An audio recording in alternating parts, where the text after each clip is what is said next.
నేను కేపీహెచ్పి road number 2కి 3కి మధ్యలో ఉండే పార్క్ దగ్గర ఉన్నా. సో ఈ పార్క్ పేరు ఏంటంటే నేతాజీ పార్క్. సో ఇన్ జనరల్గా మనం ఎక్కడ పార్క్స్కి వెళ్ళినా మనకి ఏం బోర్డులు కనిపిస్తే దానికి సంబంధించిన టైమింగ్ బోర్డ్స్ కనిపిస్తాయి. మంచిగా బ్యూటిఫుల్ ఫ్లవర్స్ ఉంటాయి కాబట్టి అవి ప్లక్ చేయొద్దు, ప్లక్ చేస్తే ఫైన్ ఉంటుంది అని చెప్తారు. లేదంటే ఎక్కడ స్ప్లిట్ చేయొద్దు అని ఉంటుంది. కానీ ఇక్కడ దానికి భిన్నంగా బోర్డులు పెట్టుకోవాల్సిన పరిస్థితి కాలనీ వాళ్ళకి వచ్చింది. సో ఆ బోర్డుల గురించి నేను చెప్పుడు కాదు, ఒక్కసారి మీరు విజువల్స్లో చూడండి, ఆ తర్వాత కాలనీ వాళ్ళతో మనం మాట్లాడదాం. అంటే ఈ రోడ్ నెంబర్ 2 రోడ్ నెంబర్ 3 మధ్యలో ఉంది ఈ పార్క్ అని నేను ఎందుకు స్పెసిఫిక్గా చెప్పినానంటే, అటువైపు ఇటువైపు వందలాది హాస్టల్స్, చాలా మంది హాస్టల్స్ వాళ్ళు వస్తుంటారనమాట. సో ఇక్కడ పేరుకు మాత్రమే ఉంది కిడ్స్ పార్క్, కానీ అక్కడ ఎవరిని కూడా కిడ్స్ రాని పరిస్థితి. ఎందుకు రారంటే వాళ్ళ పేరెంట్స్ తీసుకురారు. అసలు వాళ్ళ పేరెంట్స్ ఎందుకు తీసుకురారు అంటే వాళ్ళకి టైం లేక కాదు, వాళ్ళకి టైం ఉంటుంది. పోనీ గ్రాండ్ పేరెంట్స్ ఉంటారు, వాళ్ళని అయినా తీసుకొని వస్తారు. అంటే వాళ్ళు కూడా పిల్లల్ని తీసుకొని పార్క్లకు అడుగు పెట్టే సాహసం అస్సలే చెయ్యరు. ఎందుకు చేయరంటే ఆల్రెడీ మీరు అక్కడ ఇప్పటికీ ఆ బోర్డు చూస్తే మీకు అర్థమై ఉంటుంది, no hug and kiss allowed inside the park అని ఏకంగా బోర్డులు పెట్టుకొని అండ్ దానిపైన సైన్స్ వేసే పరిస్థితి వచ్చింది. అంటే ఈ పార్క్ సిచ్యువేషన్ ఎట్లా ఉంది అనేది ఒక్కసారి మనకే అర్థమవుతుంది అనమాట. సో ఇంత స్ట్రగుల్ అయ్యి ఉంటే ఈ పార్క్లో అట్లాంటి బోర్డ్స్ పెట్టుకుని ఉంటారు. సో ఈ పార్క్ గురించి వాళ్ళు స్ట్రగుల్ అయింది 1, 2, 3, 4, 10 సంవత్సరాలు కాదు, 22 సంవత్సరాలు కొట్లాడి కోట్లు మరి తెచ్చుకున్నారు ఇక్కడ ఉండే వాళ్ళందరూ కూడా. కానీ ఇప్పుడు వాళ్ళ ఫ్యామిలీస్, వాళ్ళ గ్రాండ్ పేరెంట్స్గా వాళ్ళ పిల్లల్ని తీసుకొని వచ్చే సిచ్యువేషన్ అయితే జీరో అనే చెప్తున్నారు. సో అన్ని బోర్డులు పెట్టినా కూడా వీళ్ళ పరిస్థితి ఎట్లుంటుంది అనేది ఒకసారి మాట్లాడదాం. సరే ఏంటి, ఇన్ జనరల్గా మనకి ఎక్కడైనా పార్క్లకు వెళ్తే పూలు తెంపొద్దు, లేదంటే ఇక్కడక్కడ స్ప్లిట్ చేయొద్దు, లేదంటే మన ఉండే పెట్స్ని తీసుకురావద్దు, ఇట్లాంటి బోర్డ్స్ చూస్తాం. మీరేంటి ఇట్లా పెట్టుకున్నారు ఏంటి? అయ్యా అదే కదా మా ఎక్స్పీరియన్స్ ప్రకారం ఇక్కడ మా కళ్ళతో చూసినాయి, చెవులతో విన్నటువంటి ఆ చేష్టలను చూసి అలాంటి బోర్డ్స్ తయారు చేయవలసి వచ్చింది ఫర్ ది కపుల్స్. అంటే so called couples, not at couples, వాళ్ళ కొరకు. కపుల్స్ అయినట్టుండి okay, they can come and enjoy here, lung space ఉంటుంది కాబట్టి గాలి పీల్చుకోవచ్చు. మామూలుగా జిమ్ ఉన్నది, జిమ్ ఆర్టికల్స్ ఉపయోగించుకొని ఎక్సర్సైజ్ చేయొచ్చు, హాయిగా ఈ పార్క్ను చూసి ఆనందపడవచ్చు. అలాంటి కాదు, ఈరోజు వస్తాడు రేపు కొత్తవాడు, ఇంకొకటి కొత్తవాడు, వాళ్ళు చేసే చేష్టలు అవన్నమ్మా. కాబట్టి ఇక్కడ ఈ హాస్టల్స్ కంట్రోల్ చేయనంత వరకు ఈ సిచ్యువేషన్ పోతల్లి మాకు. చాలా కష్టపడి పార్క్ పెట్టుకున్నారని విన్నాం. చాలా కష్టం, ఒకటి కాదు రెండు కాదు. మేము అప్పుడు ఒకటే బోర్ ఉండేది. అవును విన్నాము.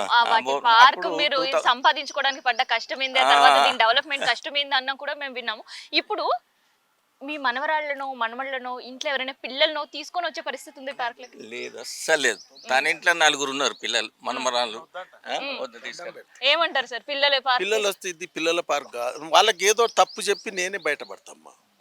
ఇందులోకి పిల్లలు తీసుకొచ్చేటంత వాళ్ళ అదృష్టం లేదు, నేను చూపించే అదృష్టం వాళ్ళకి లేదు.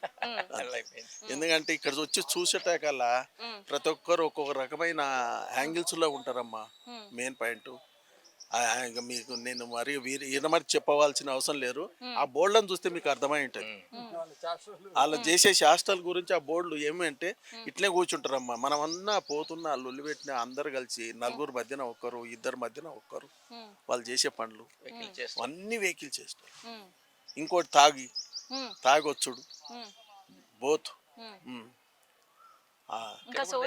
చెప్పండి అమ్మా, ఇవన్నీ చెప్పకూడని ఉంటాయమ్మా. అందుకని అసలు పిల్లల్ని తీసుకొని వచ్చే పరిస్థితి లేదు. ఆడికి అయినా అక్కడ నుంచి మేమందరం ఏమనుకుంటున్నాం అంటే మేమొక్కరమే వస్తాం, మేమే వస్తాం. ఇంకా మీ సారు ఇంకా 10 మంది ఉన్నాం, 18 మంది ఉన్నాం. అందరం కలిసి అసోసియేషన్ వాళ్ళు వచ్చి కొంచెం వాళ్ళని బెదిరి కొంచెం కంట్రోల్ చేయగలుగుతున్నాం. కొంచెం అంటే 100కు 5% మాత్రమే, 90% మా నుంచి కావడం లేదు. ఆడికి ఏమో చూద్దామని అక్కడ వాచ్మెన్ ఉన్నాడు, ఆయన మీద అందరు కలిసి డాగులు వేస్తారు, ఎన్ని ఇవ్వడం అది ఇది అని. అంటే మేము ఆయనకు సపోర్ట్గా వచ్చి ఆయనకు సహకరిస్తూ మేము వాకింగ్ చేస్తూ చేసినట్టుగా చేస్తూ వాళ్ళని ఎవరన్నా మినిట్ 100లో ఒక్కరికి చెప్పినా కనీసం ఒక్కరన్నా మారతారన్న ఉద్దేశంతో, ఒక్కరన్నా మారతారన్న ఉద్దేశంతో వాళ్ళకి మంచి మాటలు చెప్తున్నాం అమ్మ, సాధ్యమైనంత వరకు. ధన్యవాదాలు. ఇప్పుడు అప్పుడు ఒకటే బోర్ ఉండమ్మాయి, అప్పుడు వాటర్కి చాలా ఇబ్బంది ఉండేది.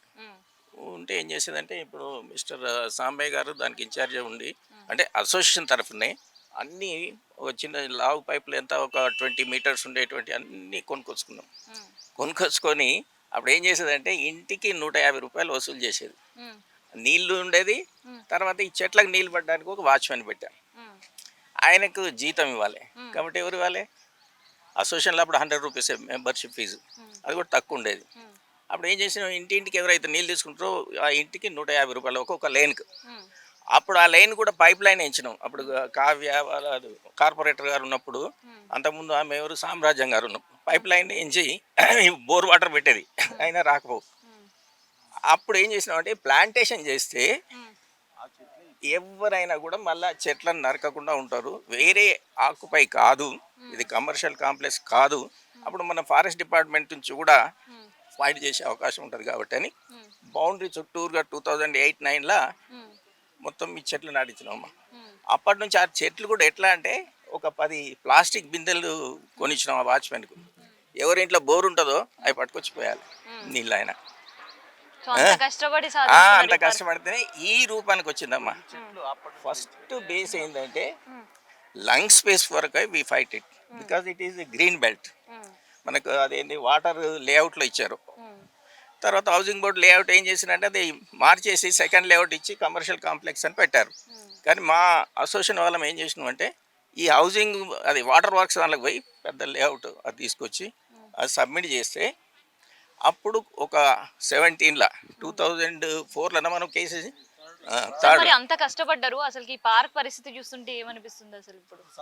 బాధ అనిపిస్తుంది, చూస్తుంటే ఆనందం అనిపిస్తుంది. ఇప్పుడు ఇట్లా 10 మంది కూర్చున్నాడు, ఒక ఇప్పుడు ఆ అవన్నీ సీనియర్ memories అసోసియేషన్ వాళ్ళు గుర్తుకుంటాయి. ఉన్నారు అనుకోండి, ఓ 50 మంది వచ్చి కూర్చున్నారు, హాయిగా అనిపిస్తుంది. అరే ఎంత బాగా చేసినాం, హాయిగా ఉన్నది అన్నది.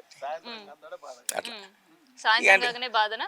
ఈ బాధ అంటే ఏం చేసినాం అంటే వీఆర్ రెస్పాన్సిబుల్ పర్సన్స్ కాబట్టి వచ్చి ఇదంతా చూడడం, చెక్ మీరే చేయడము. monitoring చేయాల్సిన పరిస్థితి ఇవాళ. మార్నింగ్ వస్తాము, ఈవినింగ్ కూడా వస్తున్నాం అమ్మా.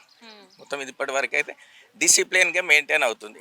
తను ఎస్ఐగా రిటైర్డ్ కాబట్టి నేనేమో హెడ్ మాస్టర్గా రిటైర్.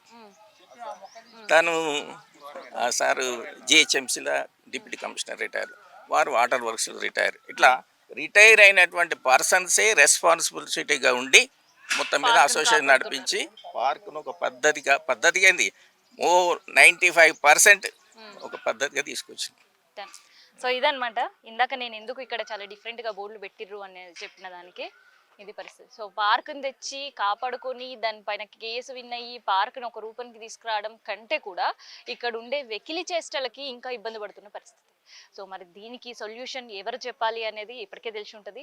సో అట్లీస్ట్ ఇక్కడ ఉండే వాళ్ళందరూ కూడా సీనియర్ సిటిజన్స్ ఇంత చేసిర్రు అంటే అట్లీస్ట్ వాళ్ళ మాటని మనం రెస్పెక్ట్ చేసి మనపైన ఎంతో కొంత బాధ్యత ఉంటుంది అని మాత్రం ఖచ్చితంగా మనం ఫాలో అవ్వాలి.